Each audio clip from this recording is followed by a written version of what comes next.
Hey there, Cinephiles. We're halfway through 2025, so let's talk about some of the best movies from this year. Not really going to be talking about them in any order, but let's get the obvious ones out of the way. Sinners from Ryan Coogler is easily the most massive film of the year so far, and its impact critically, in the box office, online with the memes, just about every single way a movie can be popular, this movie is popular, and it just so happens to be one of the best of the entire year, which is a fantastic combo, and you'll love to see original stories be able to do this. Another film that I feel like critics and moviegoers alike are going to really like is F1. From Joseph Kosinski, we get one of the biggest sports movies ever, and it's pretty fun. There's some good drama, there's some good tension, there's some really wonderful camera work, and overall, I think this is going to be a massive hit as well. Moving on now to some movies that are a bit more split than the first two. The first one up that I absolutely adore is The Phoenician Scheme. The latest film from Wes Anderson is honestly one of my favorites, especially of his from the past 10 years. This follows Benicio del Toro playing this character who's a rich guy just trying to connect with his daughter. I'm really underselling the movie that way, but it's kind of best that you just go into this with as open of a mind as possible because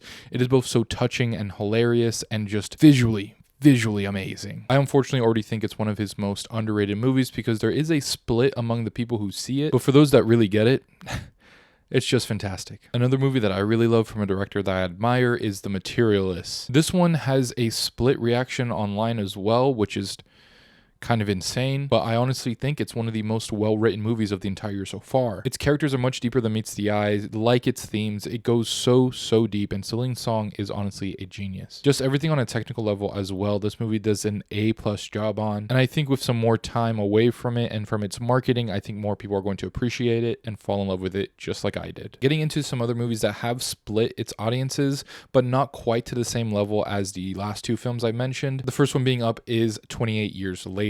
I had a really good time with it. It's a genre zombie film that just really is emotional, but also is not afraid to be weird at times, especially with that one scene, which I think sets up the next film in such an interesting way. And thank goodness they already shot the next one because I need it as soon as possible. Also, it's just one of the best horror movies of this year too. Moving on now to Life of Chuck from Mike Flanagan. I think this is a very interesting Twilight Zone-y feeling episode that's so heartfelt too. There are some unfortunate pitfalls to this movie, but as a overall product, I really did enjoy it and I did get emotional. I really like the idea behind this and they execute it in a way that I mostly really like. So if you're looking for a good cry or a movie to tell you about life, this is the one. And now I'm going to move on to some movies that I think are just underappreciated in one way or the other, but are still really worth watching. First one up being Thunderbolts. I think it's one of the best MCU movies since Endgame, and honestly, need more from this group because they are so charismatic, they are so fun, and the way they're able to visually tell its themes in such a fun and blockbustery way. I mean, come on, we really need more stuff like this, not only from the MCU, but from a lot of blockbusters too. Plus,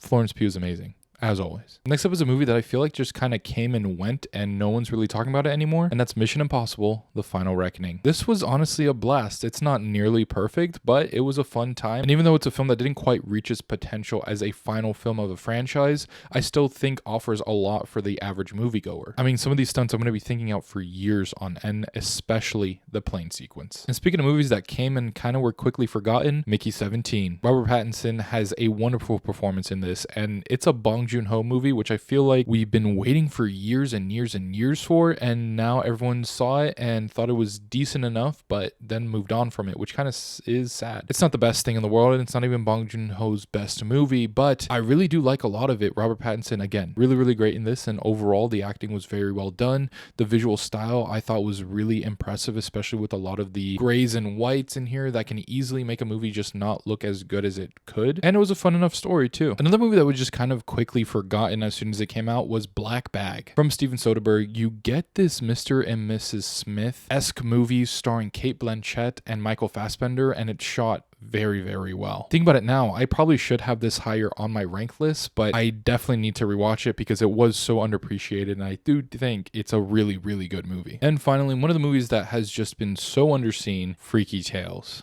This is an anthology film set in the late 80s in Oakland and just features some really fun stories. They're all kind of interconnecting, and the way that you see them just go into different genres and deliver a really fun time. I mean, it's so worth watching. There's so many people that are going to absolutely love this movie, and I've been urging some of my friends to really watch this because I think they're going to love this. And if you're just into genre films, definitely check this one out because it might be amongst your favorite movies of the entire year. I know it's amongst mine, so hopefully more people can see this soon. But alright, those are some of the quick thoughts on films that I've been loving this year. Be sure to let me know your favorite films down in the comments below, and even tell me the ones that you've been disappointed in and which ones you're looking forward to for the rest of the year. But alright, as always, thank you guys for liking, commenting, and subscribing. Be sure to stay tuned for Native Films content, and I'll watch you later.